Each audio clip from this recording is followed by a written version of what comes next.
On the latest episode of Bigfoot Collectors Club, The Other Side, we pit 8 classic movie monsters against 8 classic cryptid creatures to find out who is the ultimate monster of all time.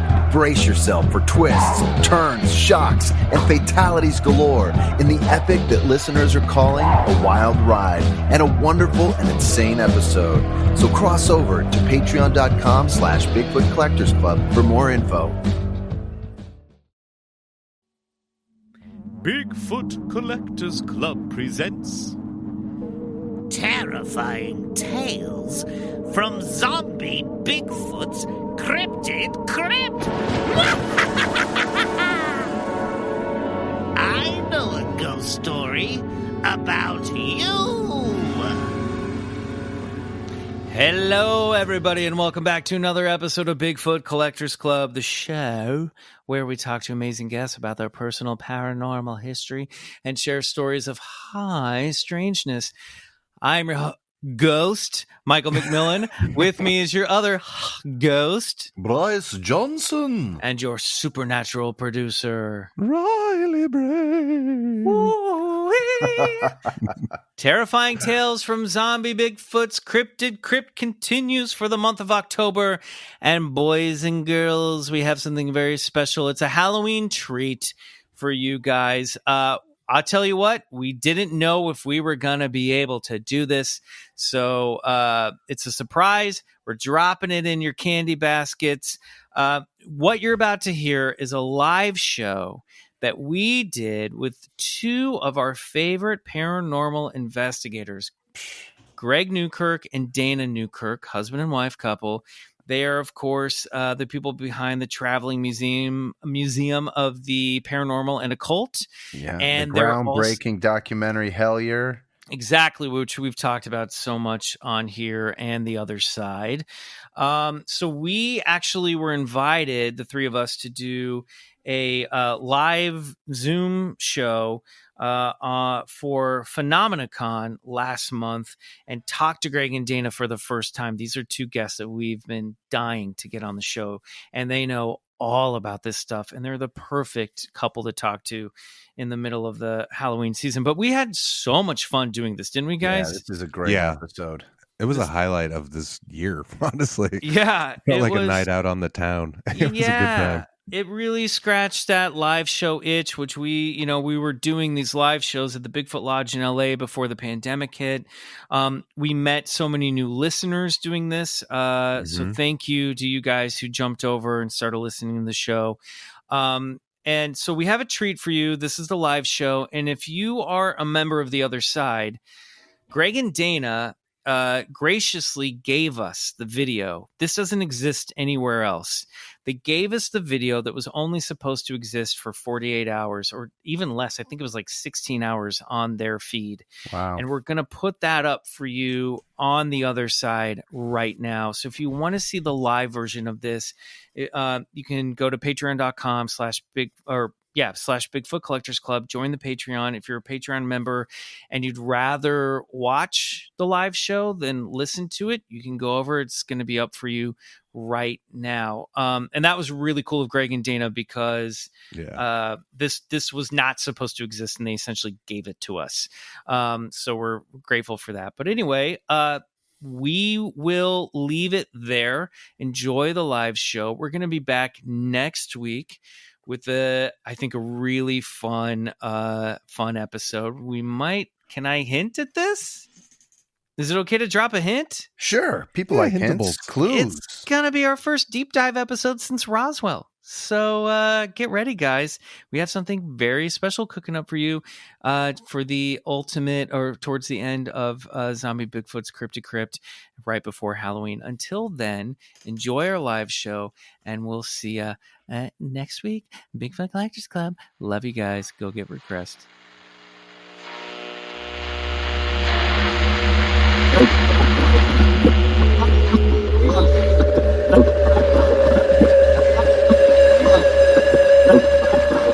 from the high desert in the great American Southwest.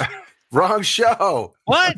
It's after midnight. I thought this was our chance to do coast to coast. No? No, bro, no. Oh, man. Well, hey, everybody. Thank you for joining us. Welcome to a very special live episode of Bigfoot Collectors Club here on the Phenomenacon live stream brought to you by the good weirdos at the Traveling Museum of the Paranormal and Occult. I'm your host, Michael McMillan. With me always is your other host, Bryce Johnson. And our super producer, Riley Bray. Hey, for those of you who are at the con and winding down and wondering who the hell we are and just listening to us for the first time, BCC is a weekly comedy paranormal podcast about the unexplained, where we interview amazing guests about their personal paranormal history and share stories of high strangeness. That's right. That's right. I'm Michael. I'm an actor. You may have seen me in shows like True Blood or Crazy Ex-Girlfriend or Perry Mason. Bryce is actually, I mean, look, we're enthusiasts about the paranormal. We're not experts necessarily. We're kind of like you guys who just love to think and talk about this stuff. But that being said, Bryce, I mean, you have a little bit more experience in this field than I do. Hey, no more than you, man. I mean, I started out as an armchair, but yes, I also am an actor and a producer, and you may recognize me from shows like film like Willow Creek and TV shows like Pretty Little Liars, and also Travel Channel's Expedition Bigfoot. So I'm so excited to be here tonight, man. This is a thrill for me. You've actually been on a Bigfoot hunt. Yeah, I'm an expert now. Yeah, you're an expert. We're posers. Riley, why don't you tell the good people who you are? Hey, everybody. I'm Riley. I'm a musician and a producer. I play in a band called Spindrift. I'm also a video director. I work for Gibson and making their content on Gibson TV. And I work with these two guys producing this show, and it's a labor of love, and we've all become best buds over making this show. The rule is come for Michael and Bryce, stay for Riley. I'd like to think so. Yeah. He's our secret weapon. So tonight, to wind down day one of Phenomenacon, we are sitting down with the two, if not just two, maybe the two creators of the conference for a special Club Bigfoot after party midnight chat. Yeah. They are... Ooh, that's the Club nice. Bigfoot sound. I'll drink to that. They are exactly. If you got a martini, break it out, guys. We're coming down. This is going to be kind of a chill hang tonight. Yeah. I sound like a real dad with no kids. This is my special non-alcoholic beer. Cool Dads Club. Yeah, Cool Dads Club. Cool Dads Club. Our guest tonight, I mean, come on. They are paranormal investigators. They're co-founders of the Traveling Museum of the Paranormal and Occult. They're co-producers of Planet Weird, the production company that brought you the documentary series that reinvented paranormal investigation shows, Hellier, of which they both starred in. We are huge fan of theirs, Bryce, Riley. I mean, we've talked about Hellier and specifically these two people on the show multiple times. For sure. In depth. They've never been guests. I'm so excited that we are finally able to sit down and talk to them, pick their brains at a very vulnerable moment in their lives, which is at the very end of a long, productive day for them. We got them right where we want them. Yeah, we're going to get it all out now. Down. They can't hide anything from us. But we finally get to talk to them about our favorite topic, high strangeness.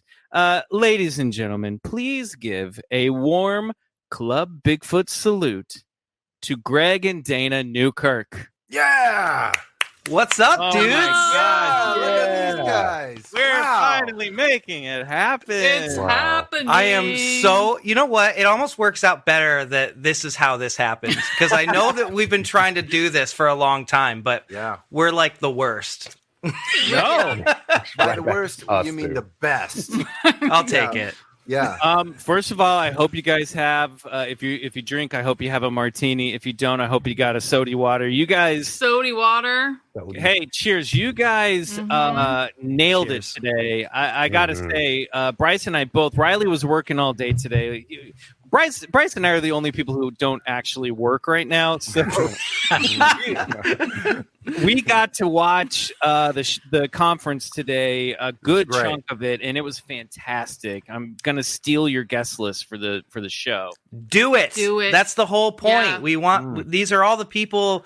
It's a very highly curated list of people that are important to us and much smarter than we are. Yeah, and inform all of our thoughts and ideas. That's very true. And they're people we love. But that's also why we wanted you guys to do this with us. Oh, thank you so much. How are you guys feeling? Are you good? You feel good about? You ready to kick back, have a drink, go to bed?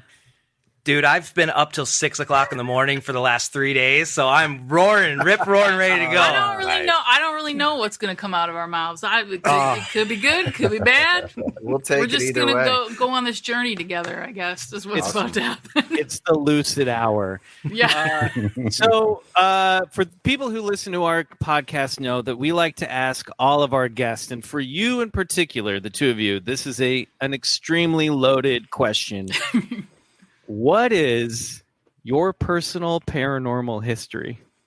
Oh, God. Ours You can answer that however you want. If there's like one starting incident or your favorite incident, we know that you guys have probably a few you're thinking of.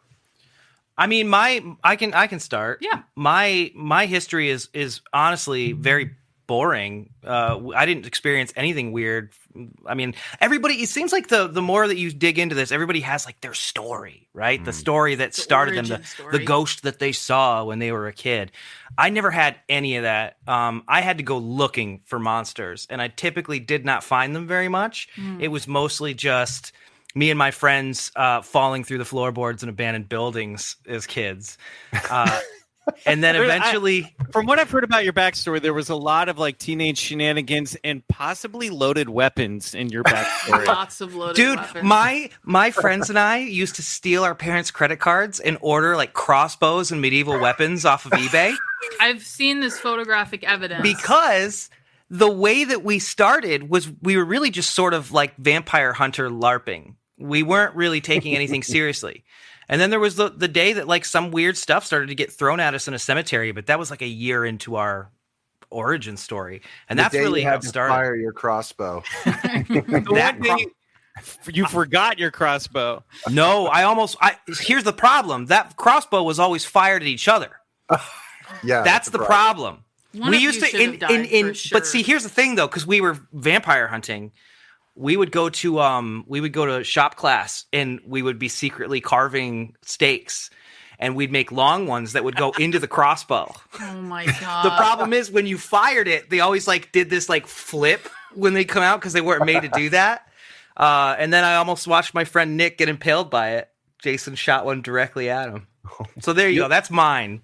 You're like trying to like smolch your like silver amulet. You're like, I just need a special tip for this one, Mr. Hayworth. He found the secret forge in his high school that he didn't know was there. He's like, no, forge here. It was the shop teacher who had like 3 fingers. Is who our forge was. The only thing we ever did in shop was like build like boxcar like derbies. Cars, and then like our shop teacher would put on Home Improvement every Friday. We would just watch Home Improvement. He was like done. He was gone for the week. And that's what we were supposed to be doing. Yeah, was making cars and watching Home Improvement. But my friends and I were bad hunting kids. Weapons. My story's a little bit less violent and teen angsty, I guess. My friends and I we were just interested in weird things. And I mean, originally, we really didn't realize that you could go out and even look for stuff like this. And it wasn't until I actually found Greg's website when we were way back in the GeoCities days in 2001. And we just started going out and investigating, and it was kind of the same sort of thing. It was that moment when something really weird happens when you're out there, and you kind of have to sort of come to terms with the fact that it's real, and everyone's like, this is actually real. Ghosts are real.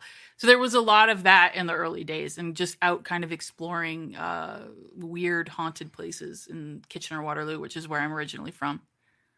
Waterloo, say that again. I'm sorry. Kitchener-Waterloo, Ontario. Oh, wow. Ontario. Yes. I am Canadian. What on like Canadian folklore Ooh. do we not get down here that you're like, oh man, if they only knew about this cryptid, they'd be super stoked? I wish that we had like like just Canadian only cryptid, but I feel like What was the one Tyler was talking about the other day? He sent you a screenshot from Cabbage Town, and you're like, I lived there for years, and I never heard of that. The Cabbage Patch Kid. it was just the basic like it looked like a little Mothman, but a goblin. But he lives in the sewer in Toronto apparently. So that's fun. He's just a little guy, just a little sewer Mothman. Our Canadian Mothman apparently are smaller and don't have wings. Isn't that what qualifies you to be a Mothman? I think that's more like an true. ant Maybe man, he'd be then. like a lizard man. More A like lizard man? He has the beady red eyes though, so that's what makes me think of Mothman. Right, But yeah, right. I can't think of like a Canadian only. The only thing that comes to mind, and this is a stupid joke, but like I'm thinking of Trailer Park Boys and like Bubbles saying Sam Squanch. So maybe we have a Sam Squanch. It's a classic. It should become an official like It should. cryptid. We need to put them on our money, I think. Make it official. So how did this happen? How did you two get together? Oh, We hated each other. we did. We were Really? Oh yeah. We had rival ghost hunting teams back in 2000. They weren't rival. They didn't start as rival. We didn't. were more We like a brother guys- sister group. We need you to unpack all of deets? this. Mhm. All right. So my team in Canada, we were all female. So we were an all girls team, and we met the Crossbow kids, and we kind of started up like a fun online kind of friendship. And we at the time, I think we were probably on the same level as far as investigating the paranormal ghosts. So we were learning from each other, which is terrifying. But what initially started off as like a fun brother sister team unsurprisingly ended in Here's what happened. There we go. Here's what happened. Break it down. Break it butthurt, on you down. might say. There were two key elements that happened that caused us to become mortal enemies. Yes. The first was, this tells you what kind of boys we were, because we were an all dude team. I don't know if we caught this, but we're kind of nerds and weren't really Crossbows gave great that away. with girls. So they said, "Hey, we're going to plan a trip and we want to come down and spend a weekend with you guys." And instead of us doing what normal teenage boys would do when a bunch of pretty girls want to come down and spend the weekend with them, all of our grandparents died at the same time. It was very suspicious. We were all like, they're not staying with me. Was there- girls allowed. Was This there is just, like an some- early unintentional occult ritual, it sounds like. kind of. It was terrible. We were very worried about some sort of grandfather's only murderer that lived in your town that week. Something weird is happening where Greg lives. Yes, and it's only going after grandparents. That was the start, and that they were miffed about that, which I don't Yes. blame them. And then the real kicker was they got a television show. Yeah. They got a television show out of the deal. They were like really the first Canadian ghost hunting show. I mean, it came out like the same time as Ghost Hunters. It was crazy. That's why I always make the joke that we our show was called The Girly Ghost Hunters, and we traveled all. Greg's got his. That's Greg's alarm for tomorrow morning. What a professional over here. Hey, dude, day 2's starting. You got to get up. Oh my god. But yeah, so my friends and I had a TV show called Girly Ghost Hunters, and we investigated the paranormal all across Ontario. And our show came out the same year that Ghost Hunters did, and I think we aired 6 months before Ghost Hunters. And the joke I always make is that we got 1 season and they got 10, but we were six months earlier though, so I can brag about that, I guess. We were a bunch of butthurt dudes And they about got a it, little and butthurt. so what was the last thing I'll never forget. It's etched into my mind. Yeah. I was at home, and Dana sent me an instant message. What was it on? It was had on to have been like Yahoo Instant Messenger. And she was like, It was 2001 when this happened. "What's wrong with you guys? Why are you being such They were dicks?" being really mean to us. And I had on one of their my website. friends over And- my shoulder. Yeah. And then the last thing that Greg said to me was that I was a hairy slut. Greg, No. Yeah. Those are the last words we spoke for like years. For years. Oh Wow. boy, oh Yeah. boy. Now I'm getting a full painted picture of why this didn't work out at first. Mhm. I mean, he must have really liked you. It sounds like to me. I think you know. I did. It was a forbidden love. Yeah. Dana was when you're like when you're a teenager, when you're 16 and someone's a few years older than you, it's a bigger deal. Yeah. Yeah, for I mean, sure. like a prison deal. So Yeah. it couldn't happen. Plus, she was dating the captain of the football team, Right.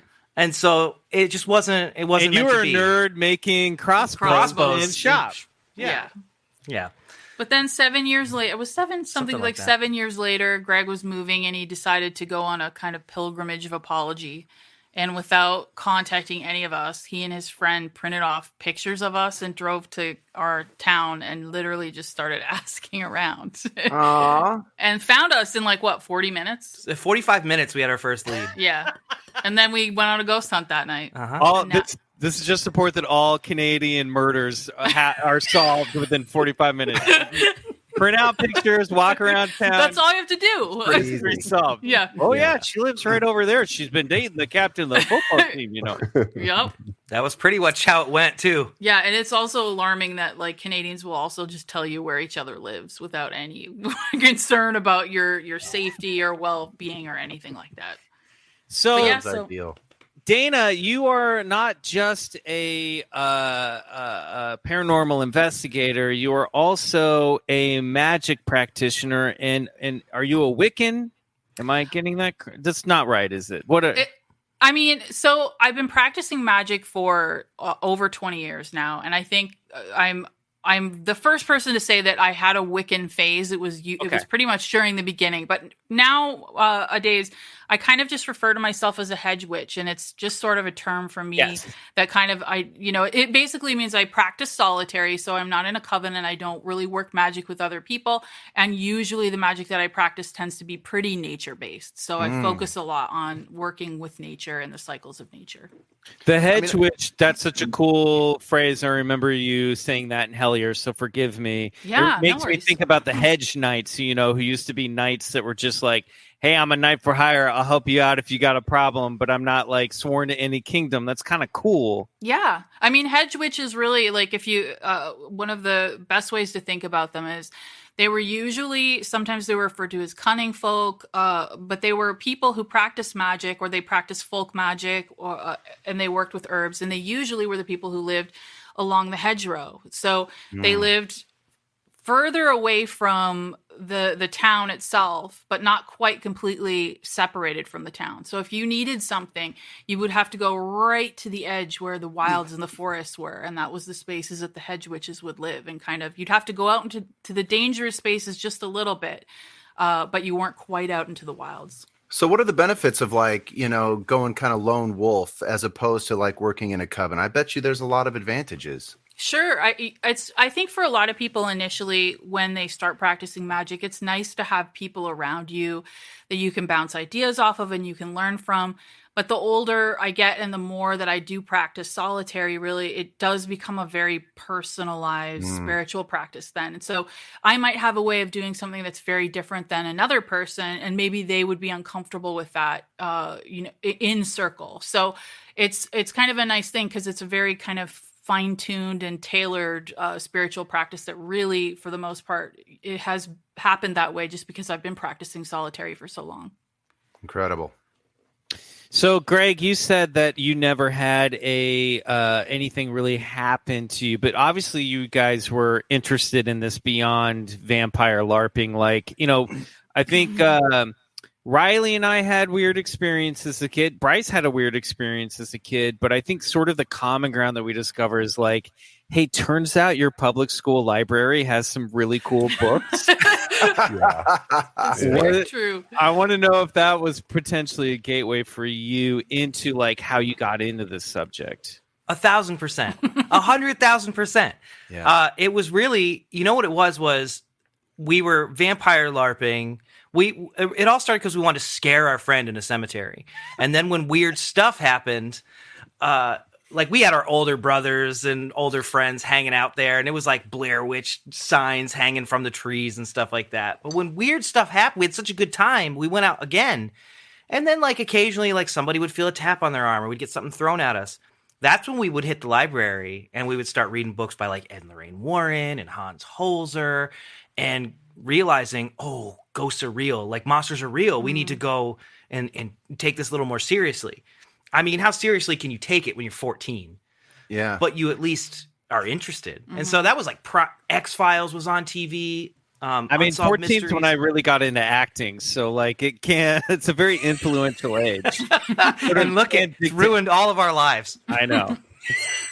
One thing I love about this, yeah, exactly. One thing I love about sort of this paranormal thing, and I think you guys can speak to this too, is that literature plays such an important part.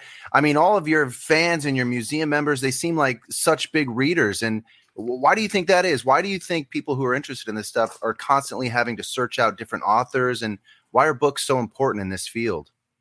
I think, I mean, it's a hunger for knowledge. It's, the unexplained. Somebody wants it explained to them.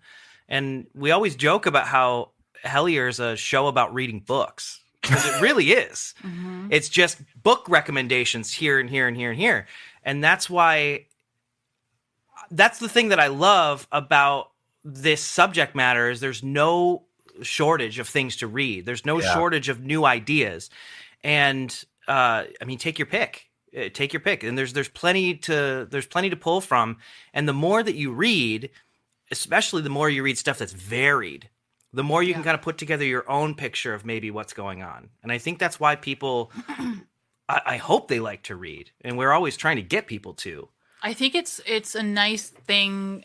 I mean, at the end of the day, it really gives people the confidence to start coming up with their own theories about things. And I think that paranormal TV is great, and it really does bring people to the subject matter in really big ways. You can bring a huge audience of people in to kind of take in the content. But once you start really going out and reading, authors that you like, or reading about subjects that you like, you can start to form your own theories, and it really breaks you out of that kind of box that you can find yourself in if you're just consuming kind of paranormal television. It's nice to have a balance of both, because then you're allowed to kind of bring creativity into it, and you don't feel like, oh, I have to use this tool or I have to do things this way. It really gives you that confidence to just go for it and really start coming up with your own ideas. It's a lot like music, isn't it, Riley? Don't you? That's kind of what it reminds me of, like getting into like, oh, I got into this band and then this opened the door to this band, or Yeah, definitely. I mean, everybody hits their Pandora's box, and for me, I think music and the paranormal overlap. I mean, like for like getting into like Led Zeppelin and the Rolling Stones and their love of the occult and all these things, and that's actually what opened a lot of doors for me into the paranormal. So that was, there is a lot of overlap there, and it's a thirst for knowledge. It's a thirst to engage with something larger than yourself, and you can do that through witchcraft or through music or through making a ridiculous podcast.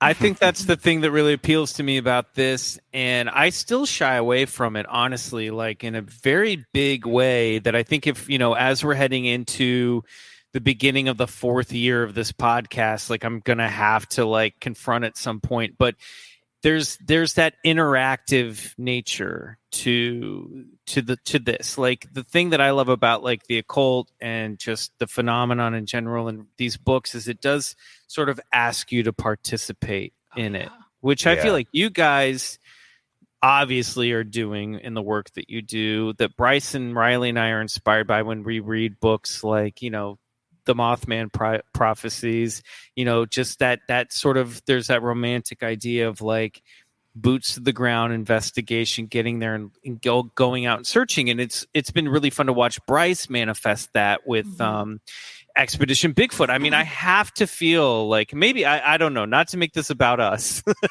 but please. But we would never. It is so weird to me still, and I'm interested on your take, and maybe people can listening at home might apply this to things in their projects in their own life, that like, within a year and a half of us beginning this podcast called Bigfoot Collectors Club, Bryce is suddenly plucked and put into a show where he's literally being sent out to look for the cryptid.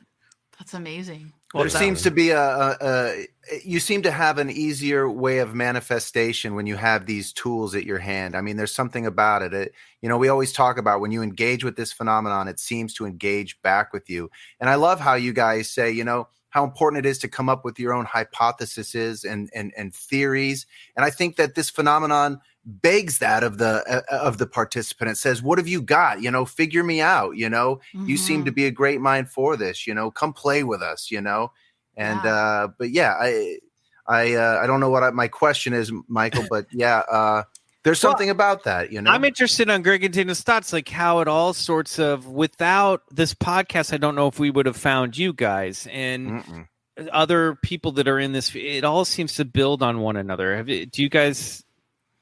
I have a couple thoughts, and I think the first one is the paranormal is a subjective experience. It's something that, you can have two people standing right next to each other and they can experience a very different event, a very different interpretation of an event. But I think, and that causes a problem for studying it and trying to figure it out and solving it, which I don't think we'll ever do, but I don't think that's the point. I think the point is to experience the paranormal, which is a subjective thing. You have to subject yourself to it.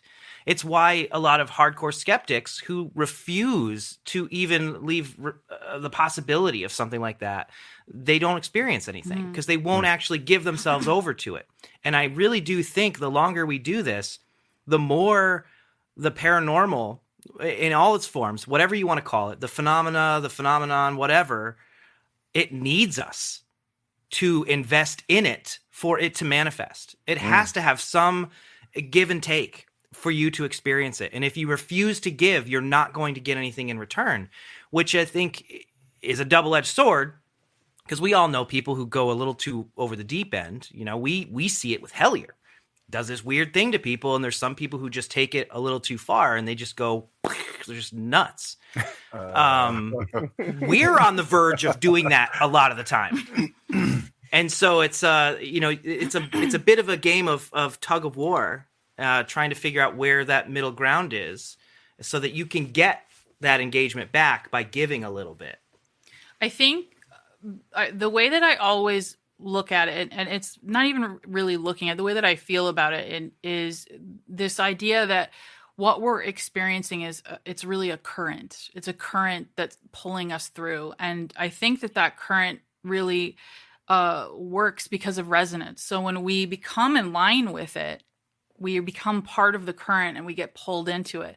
And it's as if that process activates us. And then because we're in resonance with it, we start to draw more of it towards us because it's like attracts like. It wants to be with you. So that sense of kind of give and take, that sense of play, I think play is the most important part. It's really playing with it. Like you said, engaging with it and recognizing that there is sort of a dance happening. There's a bit of a give and take, but it's all because we're in that current of resonance with it. And so people who do tend to be really skeptical, it's as if they can't get into the current, they can't align with it because they're just not in the same kind of resonance. And so I like thinking of it in that way, and it feels right, at least as far as Hellier goes, to sort of think about it in that way, that it's really just this beautiful current that you're kind of just being pulled into.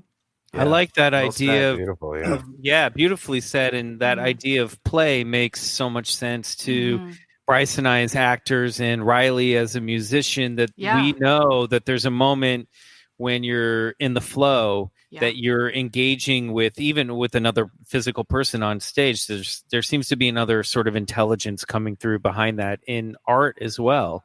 So I really dig that. To wrap up the personal paranormal history stuff, can you guys pinpoint for each of you the moment when you felt like you knocked and it knocked back? Is there a moment when you went, oh, I mean, Greg, you were sort of alluding to it about that night in the graveyard when something happened. What was the moment that made the lights go on for you when you were like, okay, something's going on?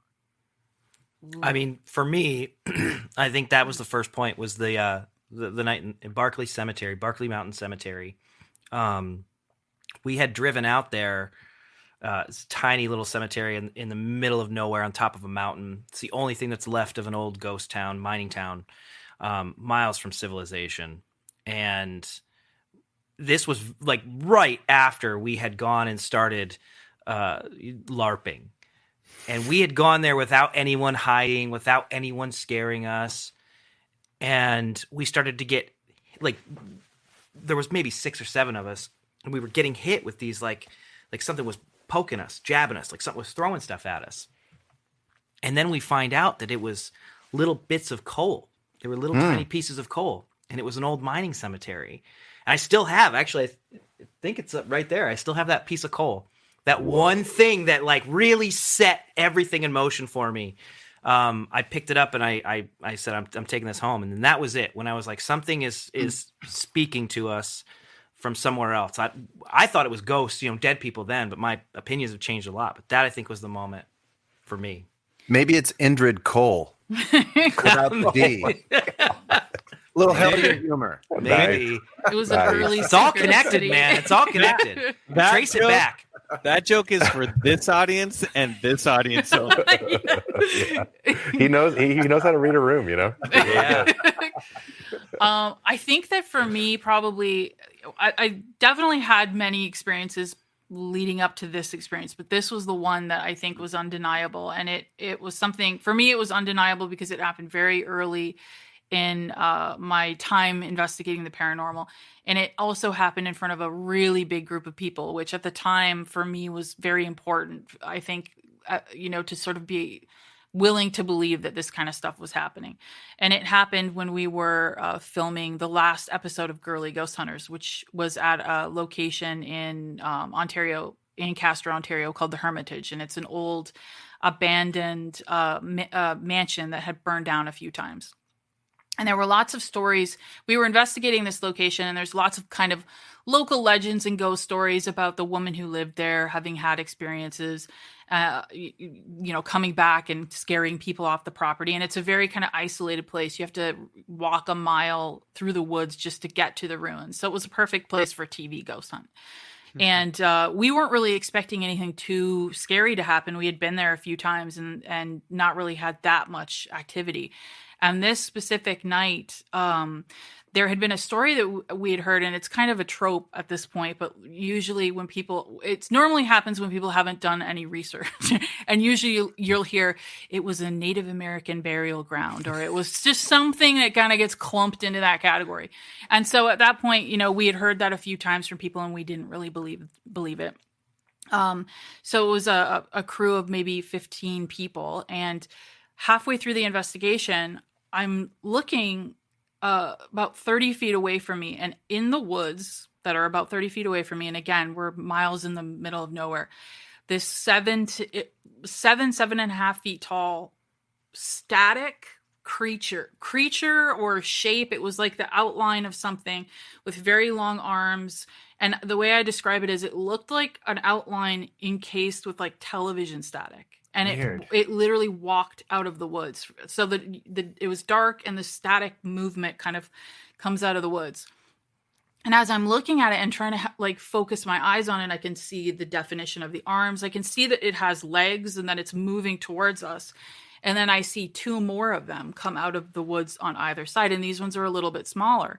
And at this point, I'm realizing that all of the rest of the crew are all staring at the same thing. Like, we're all literally looking at it. So there, at this point where we were, there were 7 or 8 people watching this thing.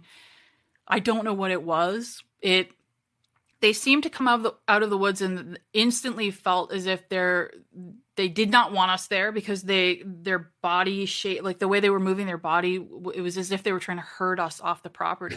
And they were all these again, it was like static from a TV, very dark static from a television, encased in this bizarre humanoidish shape. And they came out. We obviously lost our crap. The crew were freaking out. Like, everyone was freaking out. And it was this moment of just kind of pure chaos where everyone, like, our paradigms were shifting. We couldn't understand what was happening. And then just as quickly as they came out of the woods, they went right back into the woods. And then we literally packed up all of our stuff and left. But that, for me, weird. I mean, happening in front of that many people, and it being, to this day, still the most visual thing that I've really probably ever seen. And it was pretty incredible. Greg just had a couple Greg pieces had some of charcoal thrown at him. Sorry, dude. Like I said, not that interesting. She wins again. For the win. That is wild. And I'm sure you guys know because we've gotten letters from, we do L-Files episodes here on the show, BigfootCollectorsClub@gmail.com. If you got a story like Dana's or Greg's, send it to us. But we hear these stories of static. They're almost like shadow creatures, but they're these static men or static creatures that show up sometimes in people's bedrooms. What the fuck is that, Dana? What do you think that is? The only thing that I've ever really been able to kind of come to any conclusion on was a sense that it had to have been some kind of an elemental or something that was land-based, I think protecting the land, because it had a very animal kind of energy to it. Like I remember very distinctly it was hunched over and it was kind of like stalking us, and it had its sights on us, and it knew that it didn't want us on the property, and the other two seemed to be just sort of flanking it, like helping to guide us off the property. But it was this sense of it did not want us there. We were doing something that I don't think it wanted us to be doing. So, and it felt very land-based and kind of very, it felt like it was non-human, like it had never been human. There was something very kind of primordial about it almost. Yeah, did everyone that see it see the same version of it? Like, did everyone see the same thing, or did it present differently to the different viewers? It looked, as far as everyone's descriptions, kind of in the moment, because it was being, obviously it's the final episode of Girly Ghost Hunters, and in the moment we're all kind of saying the same thing, like do you see the shadow thing, and the craziest part about it, and it's so frustrating, is the cameraman had it on camera. He could see it in his viewfinder, but when they played the tape back, there was nothing there, but he could see it, like he could actually see it. And but we were all kind of describing the same thing, because the way that it was moving and the way that it was kind of coming towards us, I mean, we were all reacting to it. So everyone was, again, it was kind of like a moment of pure chaos where everyone just couldn't figure out what was happening at that point, because we were sort of really taken off guard thinking it was going to be a chill night. And like the shadow monster people decided that it wasn't going to be chill at all. I don't like it. Also, you can blame that static man for why you only had one season. If he had showed up on camera, he should have showed up at the beginning of the season, not the end of the season. Shadow Man. Come on. Don't say that. He's going to show up in our bedroom later. He'll be like, it's my revenge. All right, well, we're going to get into more of your paranormal investigations that you guys have done, but it's time for a game that we all like to play with all of our guests. I'm going to go down a list of Phenomenon and rapid fire style, and if you're open to it, you're going to say believe it. If you're not, you're going to say bullshit. This is a game that we like to call bullshit or believe it. I love the sound effects. Greg and Dana Newkirk, are you ready? I'm ready. Let's do it. On your mark. Oh, God. Get set. Ghosts. Believe it. UFOs. Believe it. Bigfoot. Believe it. Alien Greys. Believe it. Believe it. Great. Half of them. Can I be like in the middle? Dana, you are instinctively playing this game correctly. I love it. Yes. Out of body experiences. Believe it. Demonic possession. Poorly defined. But good answer. Believe it, but poorly defined. You only have two choices, Greg. Bullshit. Bullshit. Right there. Bullshit. There you go. The Bermuda Triangle. Oh. As much as I want to, it's bullshit. I want to say bullshit. Alien abductions. Believe it. Believe it. Loch Ness Monster. Believe it. I want it to be real, but I'm going to say bullshit. Time travel. We talking physical? Whatever interests you, baby. Believe it. I'm going to say believe it. I'm going to say believe it. All right, believe it. Reincarnation. Believe it. ESP. Oh, shit. Sorry. Tell my friend Grace Mitchell to keep it down because we're playing bullshit or believe it. It's a serious business. She's a friend of the show. Unless she wants to jump on the game, she's got to get out. All right, here we go. To take, all right. Sorry, I'm going to go reincarnation again. Reincarnation. Believe it. Bullshit. ESP. Believe it. Haunted houses. Believe it. Believe it. The Illuminati. Bullshit. Bullshit. Bullshit. There's a face on Mars. Bullshit. Skunk ape. Believe it. Believe it. Sea serpents. Believe it. Bullshit. Poltergeists. Believe it. Chupacabra. Bullshit. Atlantis. Believe it. Bullshit. Will you believe that? I want to believe it. I want to believe it. An alien spacecraft crashed at Roswell or Bullshit. Corona. Bullshit. Bullshit. Ooh, we might have to circle back. Heaven. Bullshit. Believe it. Bullshit. Like are we talking like gates of that kind of thing? Whatever it means to you. Heaven's Believe so tacky, Believe dude. it. No way. Bullshit. Pearly gates. That, of course, leads me to the next one, which is hell. Bullshit. Nice. Life on other planets. Believe it. Believe it. Parallel dimensions. Believe it. The apocalypse. Ugh, Bullshit. I don't want to believe it, but kind of bullshit. Life after death. Believe it. Goblins. Believe it. You better believe it. Oh, he's going to say bullshit. No, he's not. Believe it. It's going to be difficult. Wow, the Newkirk survived bullshit or believe it. I have to say, Amazing. that was fascinating to Informative. Yeah. me. All right, let's go. A couple notes here. I like the points of contention. One of them was Atlantis. Want to unpack that? I love the idea of lost civilizations. I just love the idea. You know, I love every time we go to Mount Shasta, I'm like, Lemuria, it's in there. Like, I love the idea of lost civilizations. So there's part of me that just really wants to believe that, really wants to just believe it. Yeah, I just think it's tacky. I'm just not into it. I think it's just too cheesy for me. I get it. I get that. A lot of the new age. There's a lot of new agey stuff, but yeah, a lot of that I can love feel it. a little cheesy to me. Although, you know, if I were confronted with it in real life, I'd probably be like, "This feels great." I gotta be honest. And then just don't try to buy Lemurian crystals at Contact in the desert. You may Did you get ripped off? You may get shunned. No. we tried to interview him. He would not do it. He had a Out of great, here he with had that technology, man. he had a great hat. You're not ready for this. Oh, I'm curious what you guys think poltergeists are.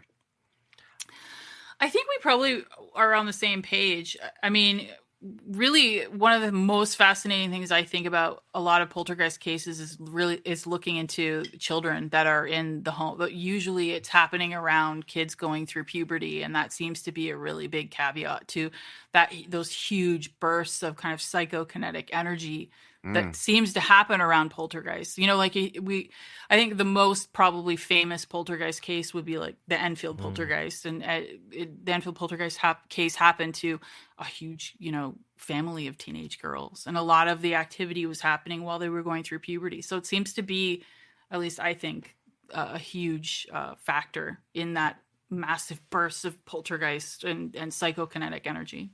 I think that stuff is all, you know, that idea of liminality and marginality. And I think that, you know, it's not just, I think we give it the name poltergeist, but I think it's a lot of different stuff. I think it's, you know, phantom Bigfoots and alien abduction phenomena and things like that typically happen to people in a middle state, in a place in between, houses that are half built or under construction, trailer parks, and, you know, the definition of a liminal space to live. It's a house that's on wheels, like all these bridges, borders, bodies of water, all kinds of places like that. So I think that, you know, when it comes to poltergeists, you see poltergeists happen in families that are in turmoil or in a stage of transition.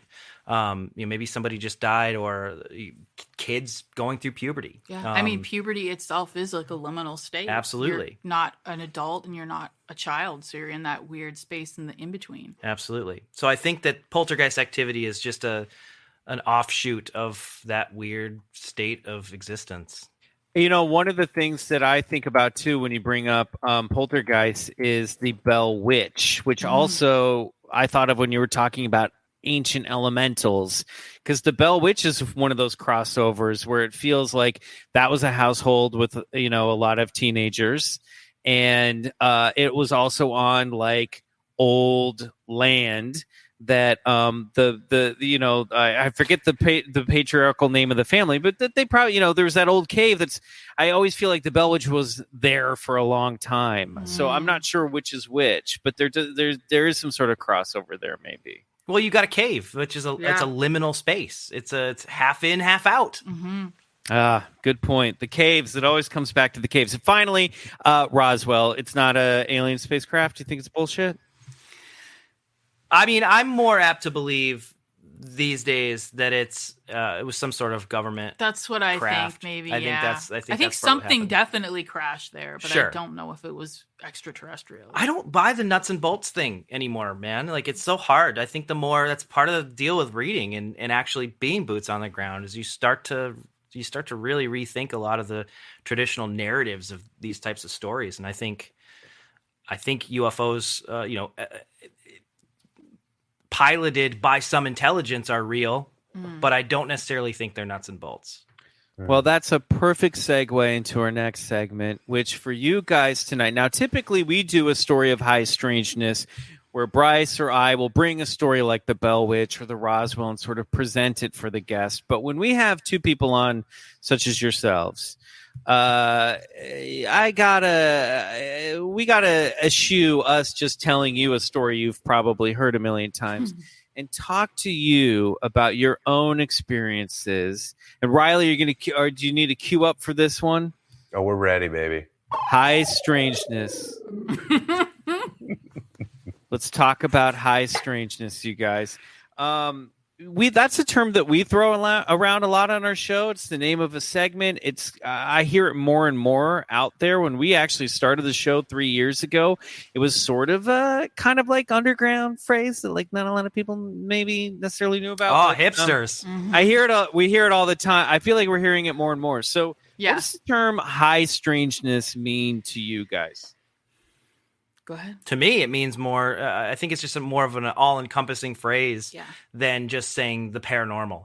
When you hear paranormal, I think most people think ghosts. So I think a high strangeness to me is just anything that seems out of the ordinary.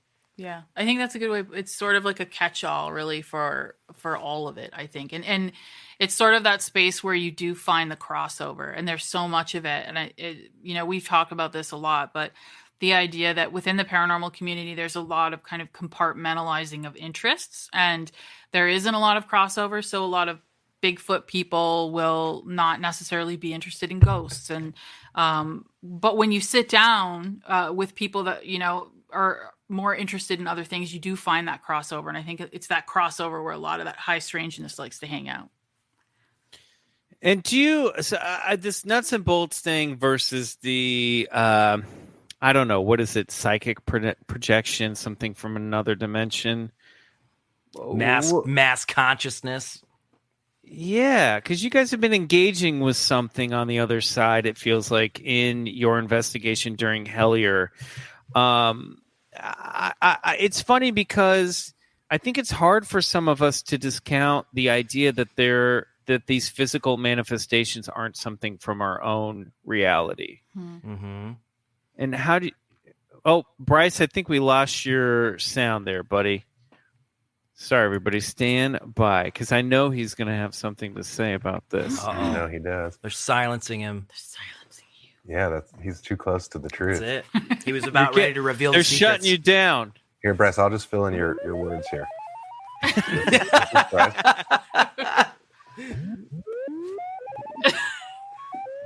Maybe we kick him out and we bring him back in. Should we kick him out? Okay, there we go. See, you just needed the beat boops. It was just a simple mute button. No, high because you muted strangeness yourself. there. I don't know. I was having 3 trouble years with the of cam and this. 3 years. 3 years. Going strong. I mean, I was just going to say, famed psychologist Carl Jung had no problem with psychic manifestation taking on physical property. So I think those worlds can collide when it's like even something is opaque as consciousness. It can, I think, hold physical weight, for lack of a better term. So, I mean, maybe those things can somehow be connected. 100%. Mm-hmm. Absolutely. Mm-hmm. I mean, I think it just seems like the natural end goal to solving a lot of the problems that people have with different paranormal things is the idea that somehow our consciousness is linked to this. And we're, again, like I said earlier, I think it needs us to interact with it. It needs us to play with it in order for it to manifest. And you see that we're sort of the catalyst for a lot of these things that people are experiencing. And I don't think that you can separate any of the physical experiences from the paranormal experiences. So is it something that is coming out of your brains, Greg and Dana, that's trying to manifest itself? Or is it like we've talked about, maybe like it requires the user to manifest? You know what I mean? Like if I see a UFO, let's say, let's go with this, and I see a glowing orb in the sky or a flying saucer, and it's just me. Is that coming out of my subconscious and projecting itself into sort of a waking dream? Or was that a entity that's hanging around and it needed my brain waves to make contact? I don't see why it can't be both. I think it's both. Yeah. What? I think it can be.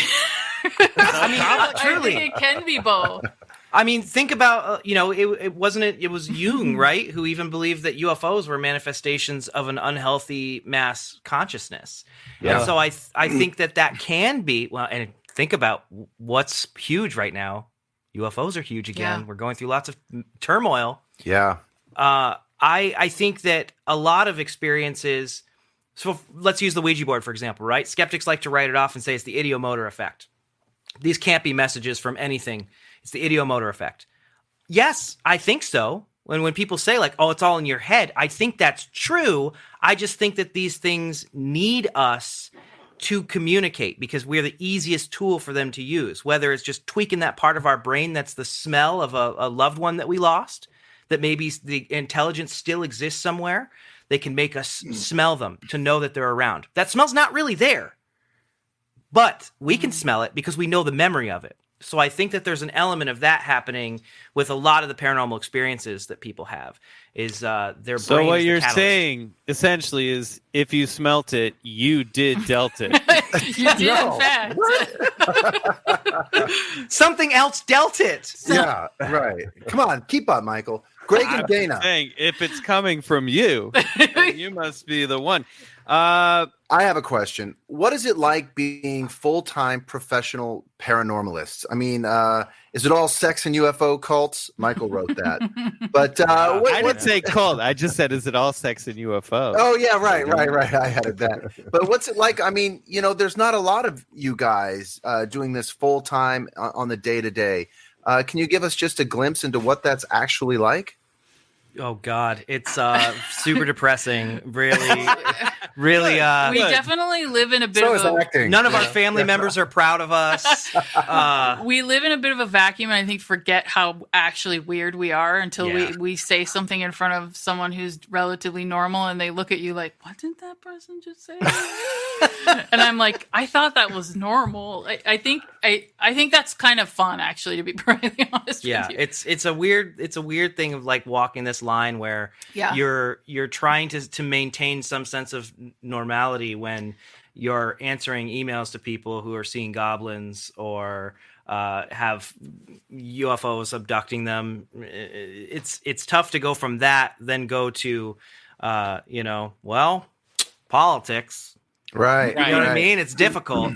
It's a good, I think, at least I think for us anyway, it's a good exercise in staying grounded and balanced, because I think for us to be useful in this space, we do, like Greg all the time, he constantly talks about being on the fence and being kind of between, and being in that space where we can recognize one side and recognize the other, and not getting too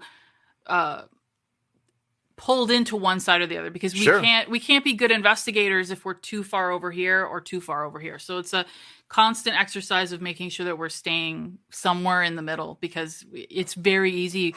I mean, you look at a lot of the older iconic investigators, and then later in their lives, they do get kind of pulled into it, and we lose a lot of them to what, could be really unhealthy ways of living. And so it's kind of, again, like I said, it's just sort of a constant staying balanced. It's got to be. Yeah. Oh, sorry. Go ahead. No, I was just gonna say on a practical level, it's not an easy lifestyle, because there's people that ask us this question, like, how do we do what you do? How can I be like a full-time weirdo?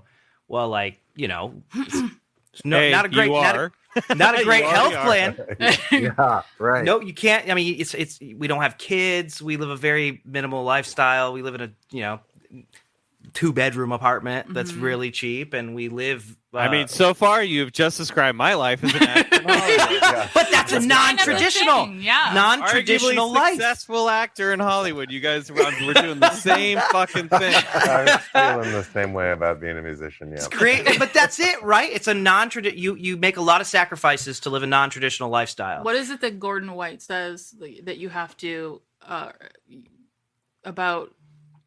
True magic is stored optionality. And you guys as musicians and as actors, you guys know all about stored optionality. In general, yeah. True magic is the ability to live so simply that you can do whatever you want when you want to. Oh, that's amazing. That's magic. Yeah. And you're manifesting and living in resonance with that idea that those types of experiences can come to you because you have that stored optionality, because you can kind of go and do them, and you can go. Whereas if someone who had kids or different types of responsibilities, they can't just go, I'm going to go shoot a pilot that could get picked up right now. I'm going to drop everything and go and shoot it. And that's not a lifestyle for everyone. And, or I'm going to go on the road and play music for 6 months. Yeah. You know what I mean?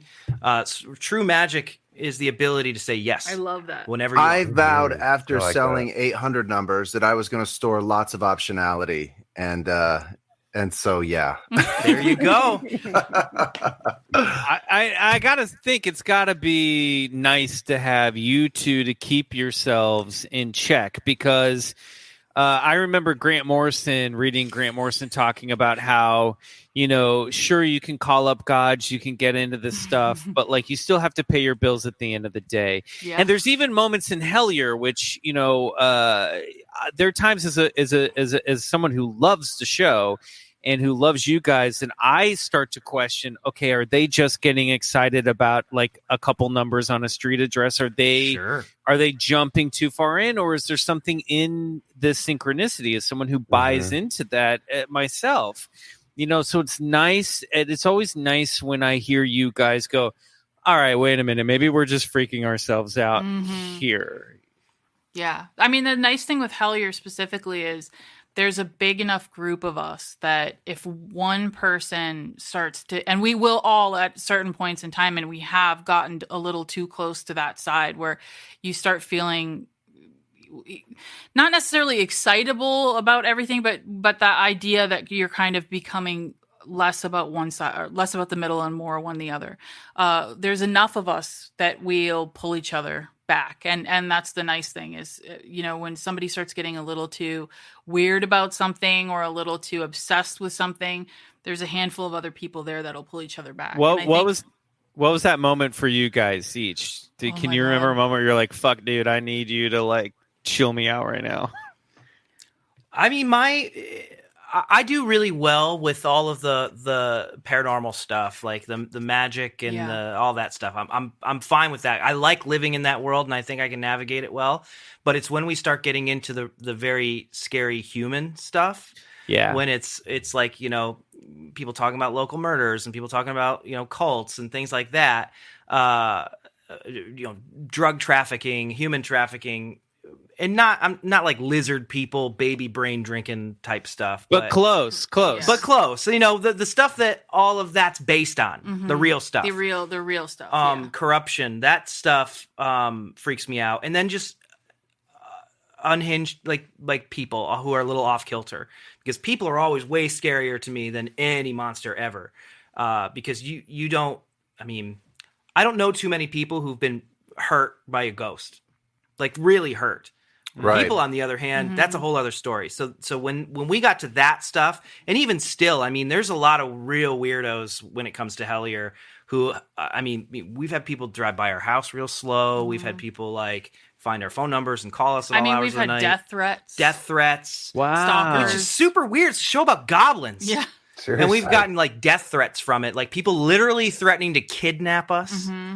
Well, That's I mean, not fun. it is a thing too, where you're sort of like, I think as the shows progress, sort of putting on for me, it's sort of a very strong, especially season 2, strong example of sort of like, even though it seems to be that maybe you guys are being pulled into some ritual, like I feel like you guys are practicing some real practical, for lack of a better term, practical magic in this, where you're like, okay, we have intention, we have will, we're trying to bring about a result, but then you're gonna get these hangers on that want to come in and play a part in the narrative that they think they're playing, and that is scary.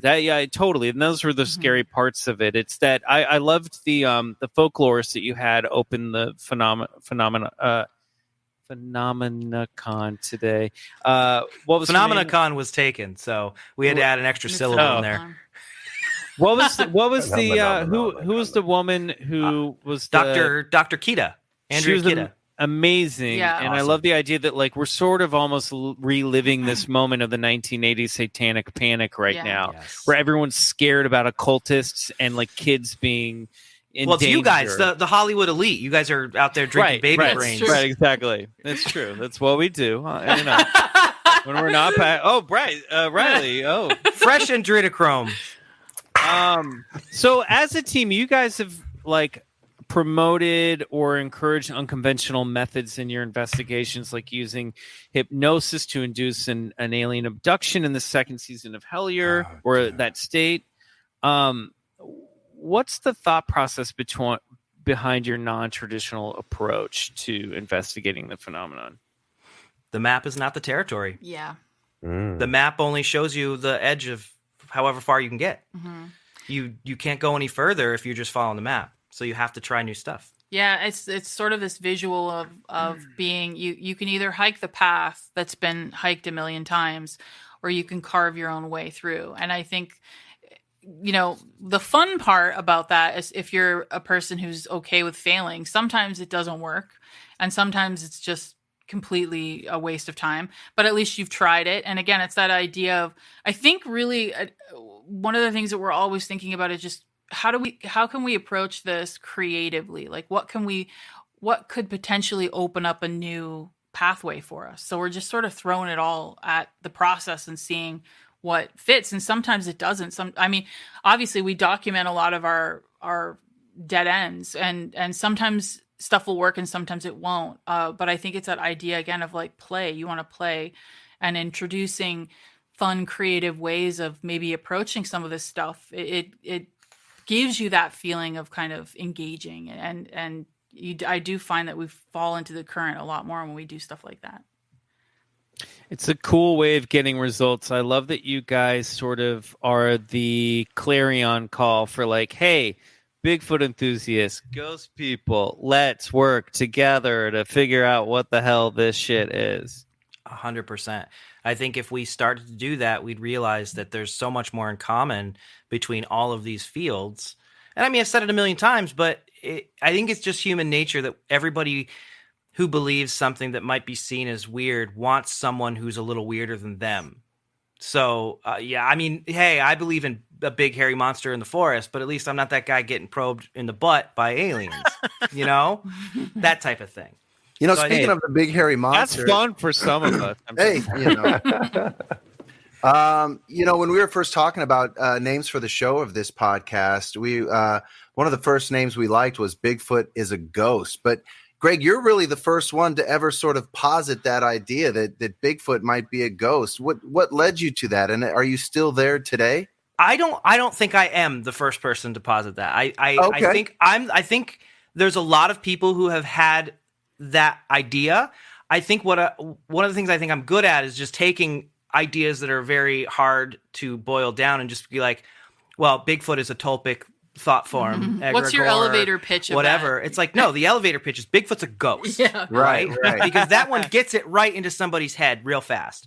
So I think people have known this for a long time. I mean, I see you're reading Where the Footprints End. Oh, it's incredible. I mean, his idea that, poltergeist, we think about poltergeist and that's something we think of indoors and usually around people, whereas the Bigfoot is almost like an outdoors poltergeist, something he quoted as a wilderness geist. And I love that idea. And it's like, it's hard to go back to, just like the nuts and bolts, it's hard to go back to Bigfoot is just an unconfirmed North American wood ape, a flesh and blood creature. Right. It's like, I can't get there again. It's once that door's closed, it's hard to go back in it, And I don't know if you guys, Greg and Dana, if you guys have seen Expedition Bigfoot, but I actually think that it follows in the steps of Hellier in a few ways, which is, you guys go out there, Bryce, and with one expectation, and then the woods goes, no, fuck you. This is what we're gonna do. Well, and you have guys, not Ronnie. Ronnie's a little bit open minded, but the sorry, what's the other dude's name? Russell seeing orbs, and and the whole thing ends up leading to a cave at the end of the day. Even Maria hearing children's laughter in the night. And speaking of this, not a lot of people know this, but when we were first developing that show, I sent the creatives Hellier, and I was like, "Watch this, dude." And they were like, "Oh, okay, we're lighting this all different now." I had talks. I talked to one of your showrunners because one of your showrunners is really good friends with a friend of mine. Oh, that's wild. And so like there's overlap everywhere. That's wild. It's crazy. Yeah. I was just like, this is the best paranormal television I've ever seen. If we can even emulate this, You guys might be behind bringing this all together in some melting pot. Chaos magic. Yeah, exactly. Okay, so last question for you guys in the high strangeness, and then we got one last segment before we wrap up. I know you guys are very tired, but on Bigfoot Collectors Club, we collect stories and experiences, but you guys actually collect haunted artifacts. And I'm very curious to know, what are each of your favorite collector's items in the collection? Oh. Is there one thing that you're like, hard. I could get rid of all this, but this needs to stay? I mean, we have, I don't know. The trouble is, it's like the way that we view a lot of it is when we get something that we truly do think there's something stranger to, we don't really see ourselves as collecting it so much as caring for it. Yeah. And so there's a lot of things that we have that have their own weird quirks. It's strange to say, but some of them don't get along. They have to be stored separately. Some of them don't seem to like one of us or each of us. And some of them, like, there's one we had to take back. Yeah. We had to take it back to a cave in the Catskill Mountains. We did that 2 years ago because the people who sent it to us. I think I saw. Did you guys make a video of this? We've been working on a documentary with Carl. It was like a follow up between like Hellier stuff, which eventually will be out. We're supposed to go shoot some more of it, but we called it the Crone, and it's this little item that has nails in the eyes and a noose around its neck. And that one, I think that one's.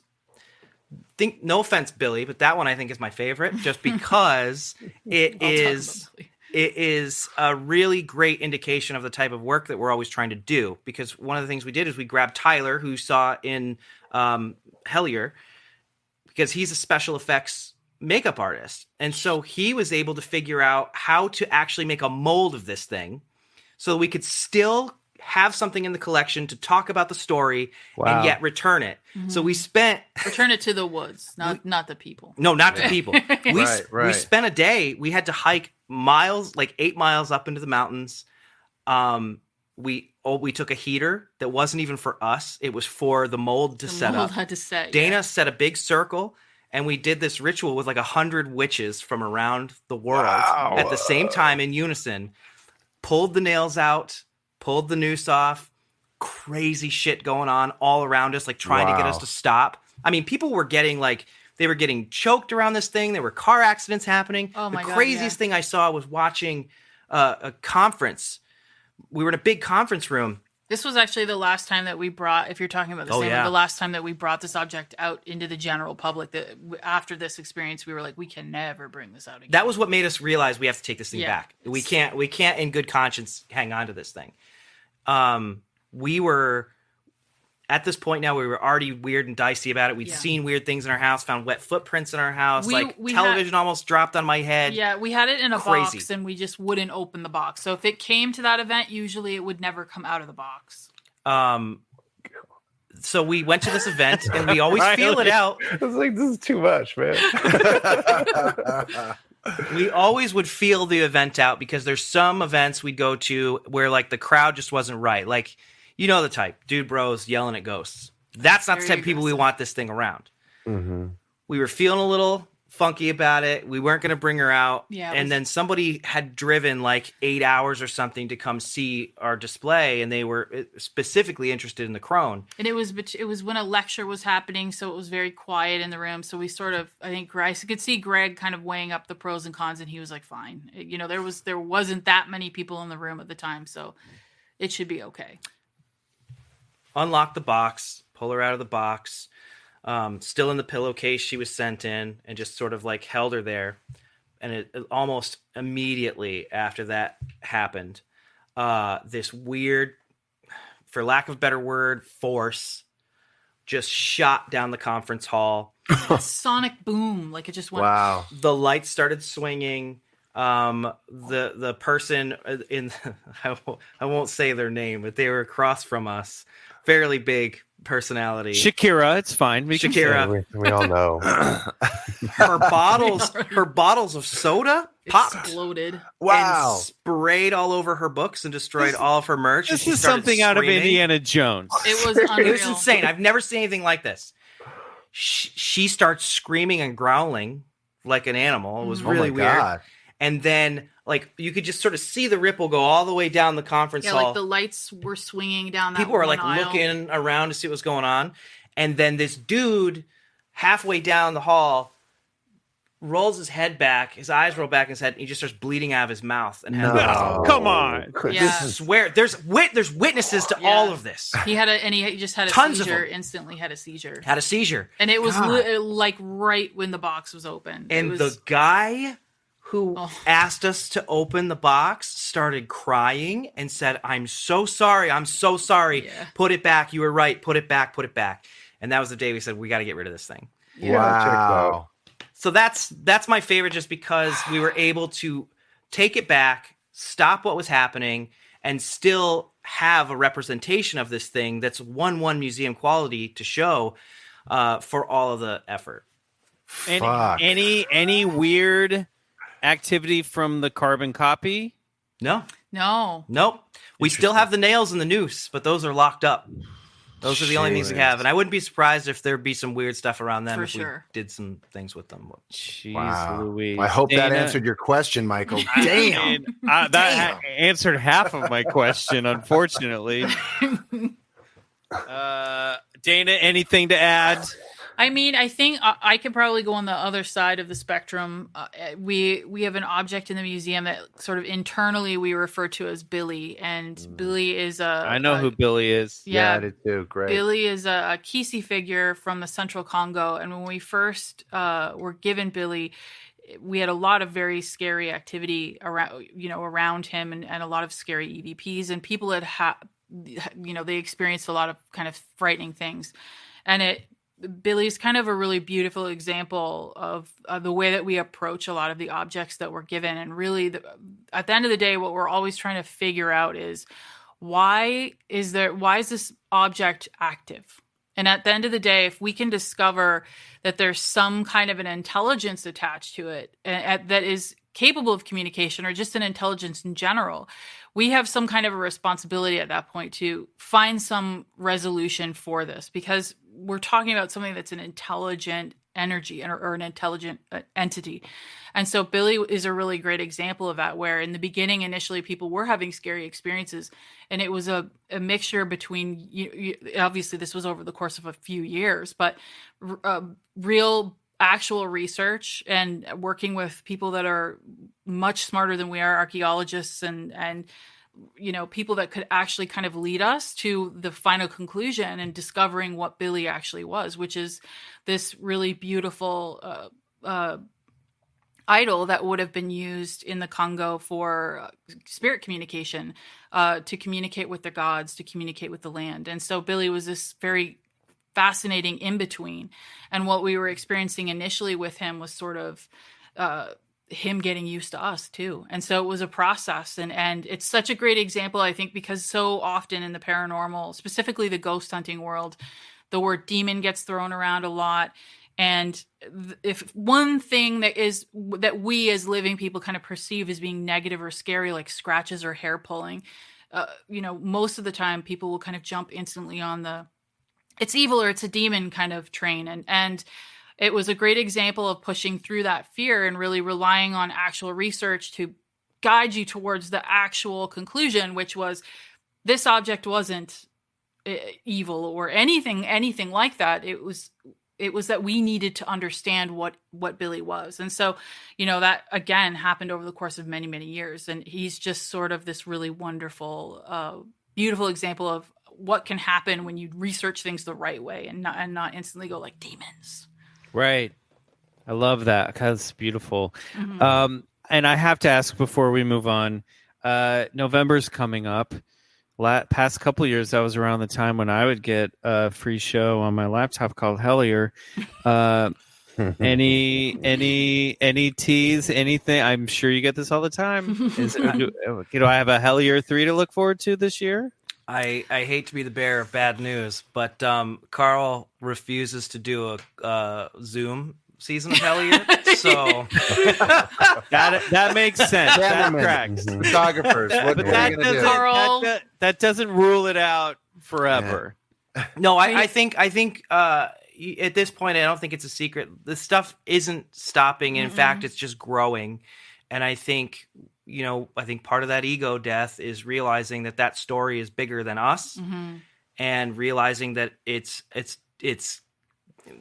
tipped some dominoes. And so we will return to it at some point. Great. I love it. Hopefully sooner than later. Great. All right. I know it's late. Do you guys have a time to play a quick party game with us? Dude, yeah. I'm in, like I said. All right, good. Let's do it. All right, cool.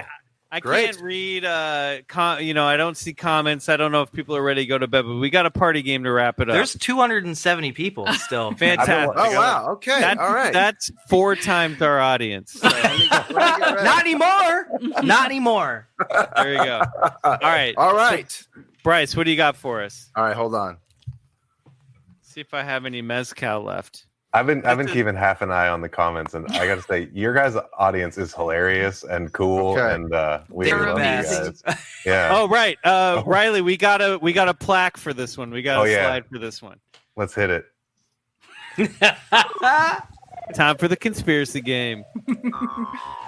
Guys, it's Team Bigfoot, Michael and Riley versus Team Goblin, and we are going to play the conspiracy game. This is from the conspiracy game from our friends at Netty Games.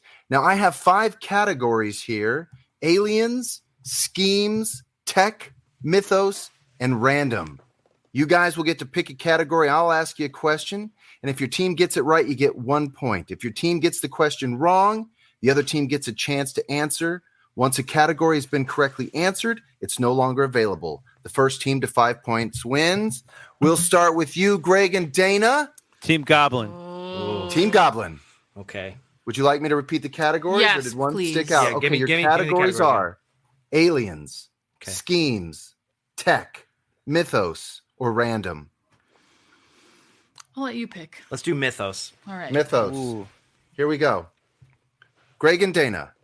In 2020, New Zealand cave explorers claimed that a Reiki or a shield forced them to abandon their search for what artifact? Is it A, pieces of an alien spaceship? Is it B, a Stargate? C, the tomb of the Ancient One? Or D, skeletons of giant humanoids? Oh my God. You can talk out loud. It's okay. Can we? Work it out loud. You You don't have to telepathically communicate. So here's the thing.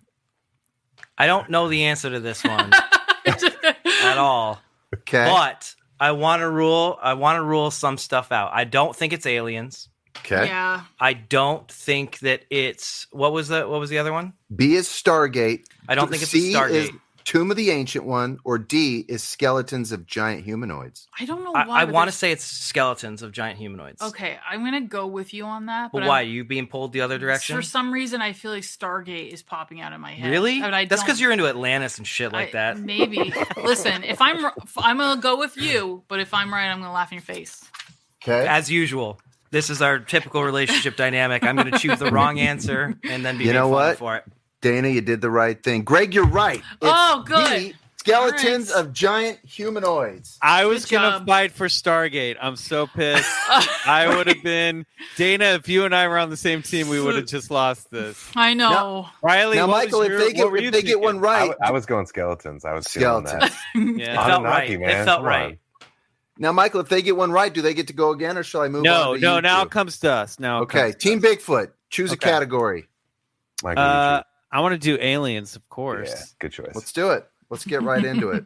Boy, by the way, Riley and Michael, boy. what alien species takes a human host by injecting a parasite into a victim's eye? Is it A, Ocularis? Is it B, Vril? C, the Greys? D, Elohims? Okay, I know it's not Vril. And I Vril. feel like A is too obvious because like ocular, like, but maybe One could argue two that on the the nose, Greys do it on by the eye. injecting operations in the eye, and then the last one was which? The last one was Elohims. The Elohims. That's like a Biblical biblical vibes. thing. yeah. I think it's A or C. Ocularis is too perfect Yeah. to be right. Should we It's, say like, the made up. Greys? Let's say I the don't Greys. know. Oh God. They I don't inject know. stuff in your eyes. We also have fire in the sky. No, that The Vril is like a Nazi super energy. I don't think it's the Vril. We got to pick one. I know. Come on. We have to finish the You show go. at some You point. go, Riley. You were right about the last question. You pick it. I trust you. I want to say D, but I feel like we're gonna lose this game. I'm going to stop both of you. You're both wrong. It's Vril. Michael, it's Vril. Michael, Well, wait. Is it really? I wouldn't have guessed that. No. Right. Yeah. You're not playing What? the game right because if we get it wrong, they have a chance to answer. Oh, right. Well, the answer's Vril. I knew that. Right. For Team No point. Goblin. I knew that. Point. You're gonna give it to Goblin? No. I would have gone with A, frankly. I'm All with right. Riley. Yeah. Let's It pick seems- another category. I'm doing Aliens great. is still on You're the doing board. good. Now it's back to it's 1 to Yeah, 0. aliens is still on the board. We have All right. alien schemes, tech, or random. I'm feeling spicy. Let's do random. I was gonna say random. Here we go. Let's just go Random for it is. Dana and Greg, who do conspiracists claim is responsible for the 1961 death of Michael Rockefeller, son of New York Governor Nelson Rockefeller? Is it A, Russian diplomat Ivan Lebedev? Is it B, his father? C, the FBI? Or D, a tribe of cannibals? 1961 should death know of Michael this, too. Rockefeller.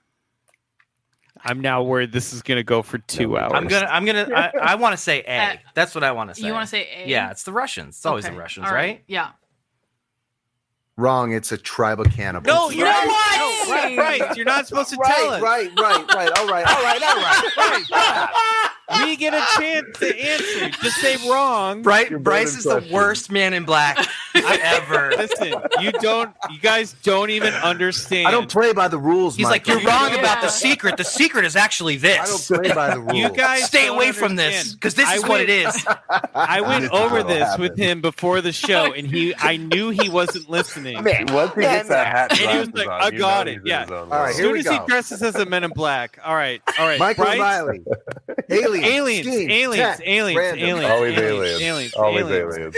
aliens. Aliens. Here we go. God, the worst person to play a game with, and he just invented one called Dirty Picture Cover Up. It's a good game. Yeah, go sign Great up at game. dpcugame.com. Here we go. Don't play What with is the Bryce. name? What is the name given to the alien human hybrids that look like giant walking insects? Is it A, humex, B, mantids, C, prawns, or D, zindi? Mantids, Franz is mantids, from B, that movie. mantids, It's B, mantids. mantids. And if we get it wrong, don't tell us what the correct answer is. Or Well, do. you didn't get it wrong because it's mantids. Yes. Yes. 1-1. 3 categories Yeah. left. All right, here we go. Aliens is off the table. Greg and Dana, schemes, tech, or random? You pick this one. Let's go with schemes. All right, schemes. Of course, here we you go. choose that. Schemes. All right. What U.S. military program used a team of psychics to gather intelligence by doing remote viewing? Is it A, Stargate, B, Stranger Things, C, Montauk, or D, Third Eye? A, come on. Bingo, Nice. Stargate. It was Stargate this time. There we go. Stranger We were just- 2-1. Things. 2-1. If we okay, we got 2 chances to get back and win this. Yeah. Riley Michael. Only things left is tech and random. Tech? Yeah, tech. I'm feeling tech. Tech me. Here we go. In the late 1890s, hundreds of people across the western United States reported seeing what object in the skies overhead? Is it A, a glowing vortex of blue light? B, a group of small disc-shaped crafts? C, a single massive airship? D, a strobing light coming from the moon? Okay, the year again? Is 1890s. It's the airship. It's Yeah, airship. 100%. Final answer? Yes. Final. Correct. Yeah. All right, tie All right. game. This is for the win. Oh, If you, man. boy. For the win. Team Goblin, if you get this, you win. If we Yep. get it, if you get it wrong and we get it, we win. Yeah. Greg Don't and tell Dana us the for answer the if we win. get it wrong, Team guys. Goblin, call them Team Goblin. We went over the Team- rules. Team Goblin for the win. For the win. Team Goblin. You know what's funny? I had a discussion like 3 years ago when we actually tried to get Hellier on TV, and it wasn't happening because they asked us to change everything, and they were like, well, what we want is we want you guys to go to different caves every week and look for goblins.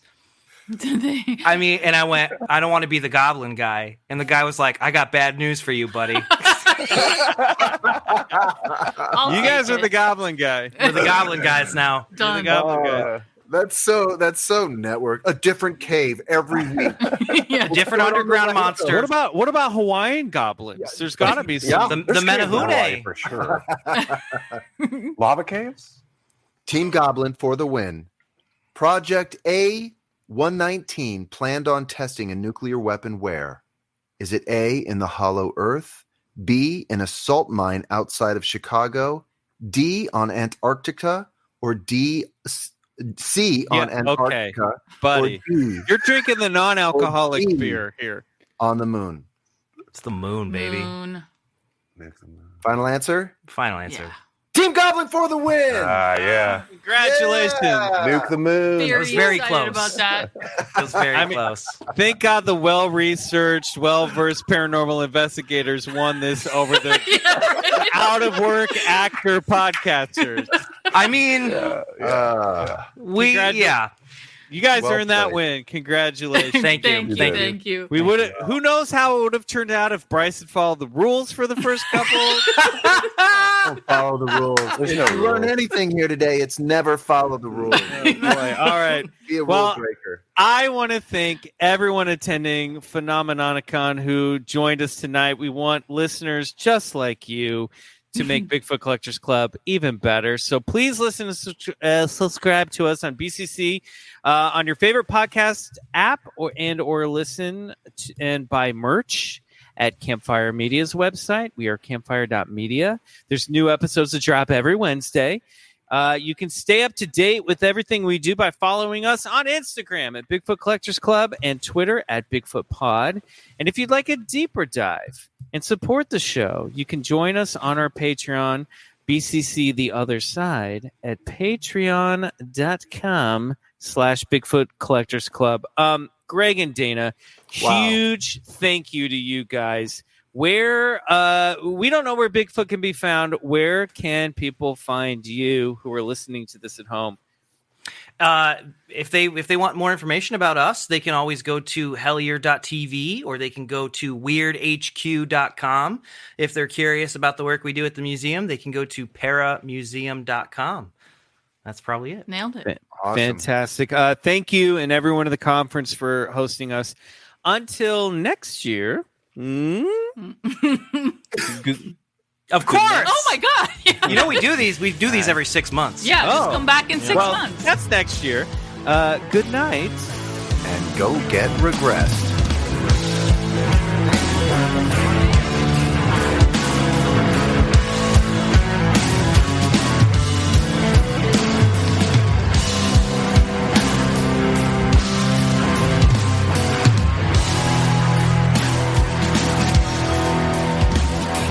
Bigfoot Collectors Club is produced by Riley Bray. Our theme song is Come Alone by Suneaters, courtesy of Lotuspool Records. If you like the show, please rate and review us on Apple Podcasts. It really helps get the podcast to more listeners. To support the show, check out our Patreon page at patreon.com/Bigfoot Collectors Club and unlock multiple reward episodes every month.